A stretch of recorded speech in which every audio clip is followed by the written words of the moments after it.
Atenção, emissoras da Rede Globo, para o top de 5 segundos.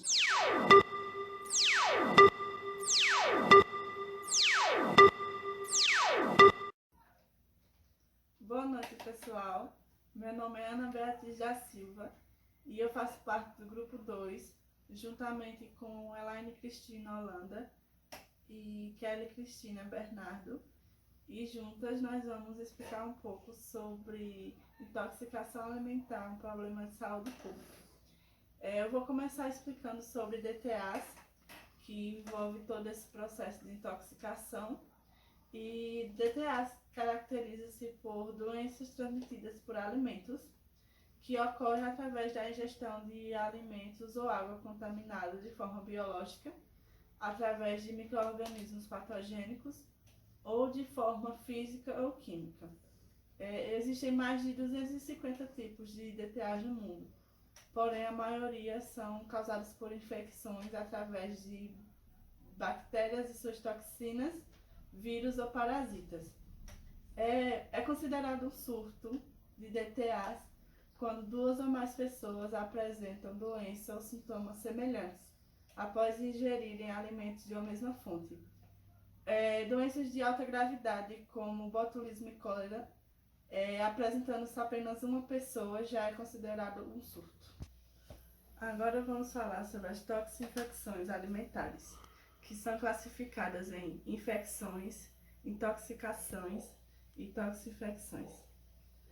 As infecções são as doenças causadas através da ingestão de alimentos contaminados com células de micro-organismos patogênicos, que, como exemplo, temos a bactéria, que irão se concentrar e se multiplicar no trato intestinal.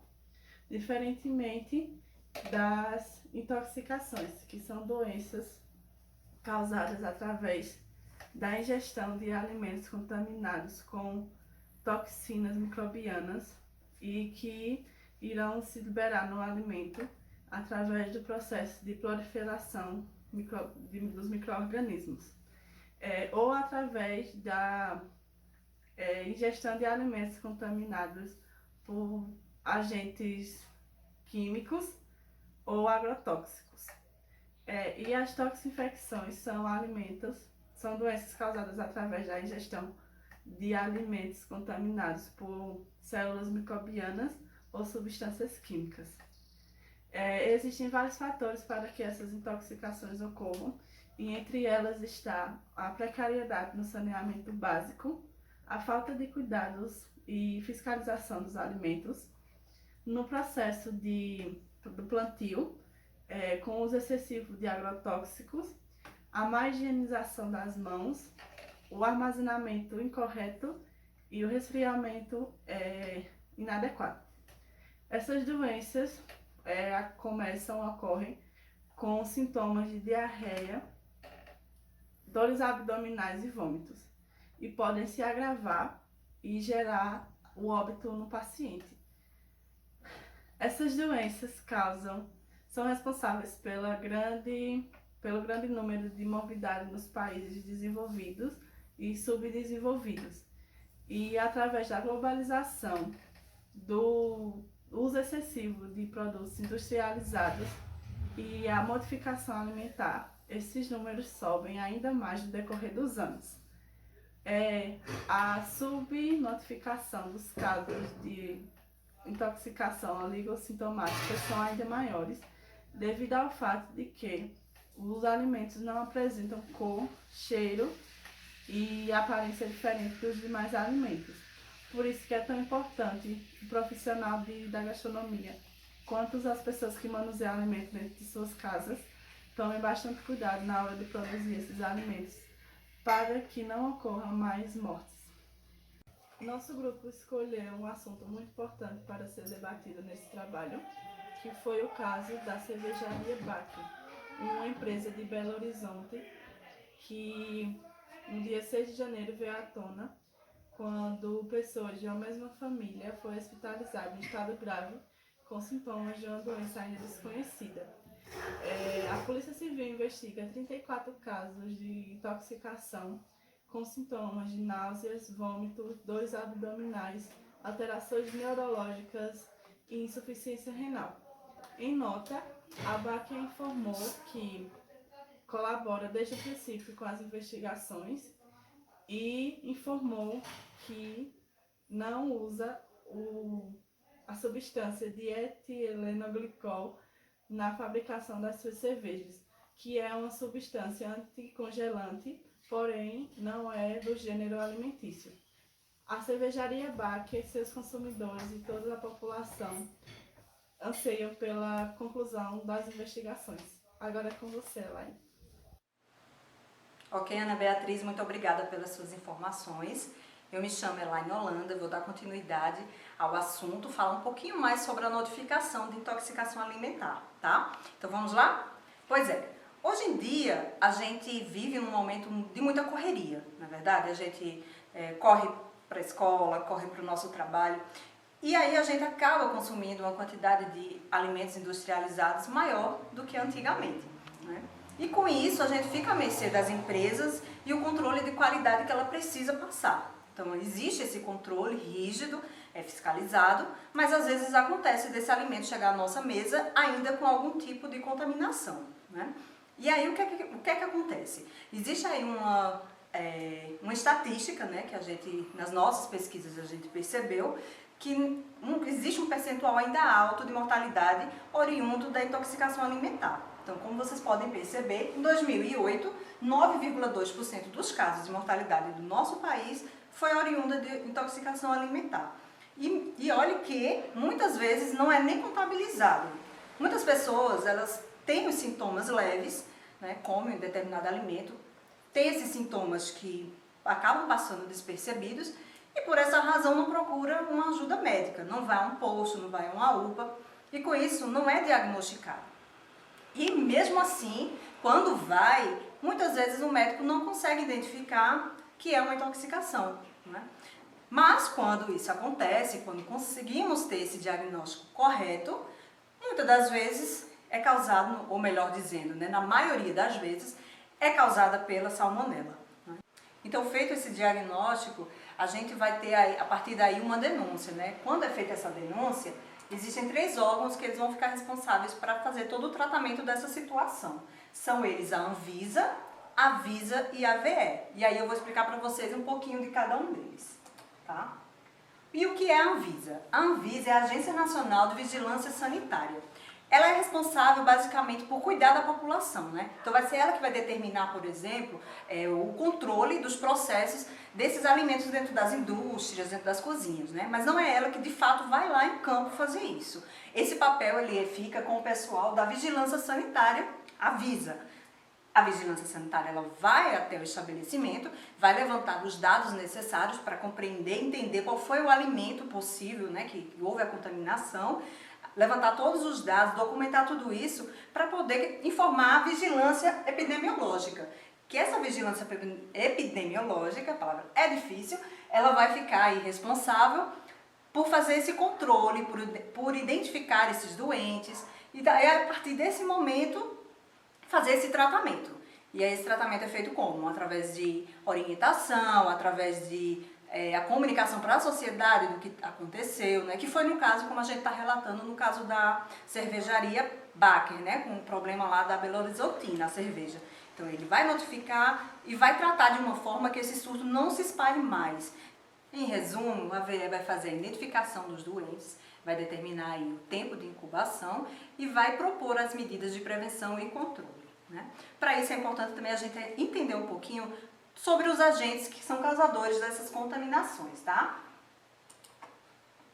Essas contaminações, elas podem ocorrer através de 3 agentes. São eles os químicos, os físicos e os biológicos. E o que é cada um deles, né? O agente químico, como vocês podem ver aqui, ele é basicamente o que a palavra diz, química, né? Então ele pode acontecer lá na lavoura através dos agrotóxicos e pode acontecer também nas indústrias, por exemplo, com a utilização de alguns tipos de produtos químicos durante esse processo, tá? Pode acontecer também, inclusive, com animais, né? Alguns animais, quando apresentam algum tipo de enfermidade, eles acabam utilizando alguns antibióticos e esse antibiótico pode contaminar essa carne que vai chegar à nossa mesa. Os agentes físicos, por sua vez, já tem a ver com algum tipo de metal, algum tipo de parafuso mesmo, né, que fica no alimento. Isso acontece muito nas indústrias, né, de cair algum tipo de material dentro do alimento e acabar indo para a casa do consumidor. Mas basicamente, lascas de madeira, fio de cabelo. Então é por isso, por exemplo, que a gente não pode utilizar anel, que a gente não pode utilizar brinco durante o manuseio com o alimento, certo? Por fim, os agentes biológicos, que são basicamente causados por vírus, bactérias, protozoários, fungos e toxinas microbianas. Com tudo isso, a gente pode pensar o quê? A contaminação ela pode vir desde o plantio. Então, a gente tem lá solo, tem lá água que pode estar contaminada, tem os agrotóxicos, né? E ela pode acontecer na nossa cozinha.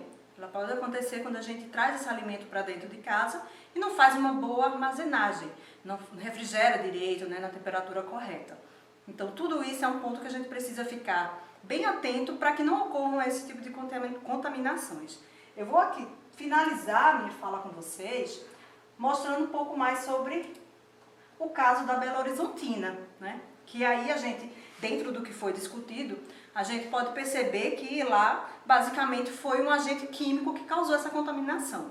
O caso ainda está sendo estudado, né? Está sendo buscado todas as informações aí para trazer à população e falar para a gente de fato o que é que aconteceu. Mas assim, o que eles falam, né, o que a gente apurou dentro das nossas pesquisas, é que esse agente, né, de um nome bem difícil, eu vou tentar falar ele aqui direitinho, foi o dietilenoglicol. Então assim, gente, vamos ficar atentos, né, a gente que vai trabalhar com alimento, a gente que possivelmente vai estar aí, quem sabe dentro de uma indústria, quem sabe dentro de uma cozinha. Então vamos sempre ficar atentos a esses detalhes que fazem toda a diferença. E agora eu vou passar a palavra para minha colega Kelly Bernardo, que vai trazer um pouco mais de informações para vocês, inclusive falar um pouco sobre a salmonela, como eu já havia dito, né, que é um dos grandes causadores hoje de contaminação. Obrigada, Elaine. Meu nome é Kelly Bernardo e eu irei falar um pouco da salmonela. O que é a salmonela? Salmonela é uma bactéria da família da Enterobacteriaceae. Tá? E ela é encontrada em carnes e seus derivados, principalmente a galinha, por ser um hospedeiro natural da salmonela. A salmonela ela tem formato de bacilo e tem estrutura de locomoção e são imensas variedades de salmonelas. Mas vamos falar em 3 grupos principais que são mais causadores de doenças, que são divididos em 3 partes. São elas: a salmonela typhi, a salmonela paratyphi e a gastroenterite. A febre tifoide ela é causada pela salmonela typhi, que só afeta seres humanos e ela é causada por água contaminada por agrotóxicos e materiais fecais. Tá? Sua incubação é de 7 a 21 dias. Seus sintomas são febre alta, diarreia, vômito e cefaleia, podendo levar o paciente até a morte, caso venha infeccionar os vasos sanguíneos, que pode afetar a bexiga, medula óssea e até o fígado. A febre entérica ela é menos grave que a febre tifoide. Ela é causada pela salmonela paratyphi, mas podendo evoluir a uma infecção generalizada. E sua infecção é por leite, ovos, alimentos crus e mariscos. Sua incubação ela é de 6 a 48 horas. E seus sintomas são vômito, febre baixa e dor abdominal. E geralmente seus sintomas duram em média 3 semanas. Já a gastroenterite, ela é a mais comum e ela é causada por um conjunto de salmonelas, né? E sua incubação é de 12 a 36 horas. Seus principais sintomas são vômito, diarreia e dores abdominais.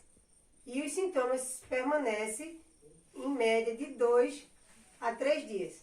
E para ter a confirmação se a pessoa foi contaminada pela bactéria salmonela, ela só é através de exames de sangue no paciente. Eu agora vou falar um pouco a respeito da prevenção e controle. Tá?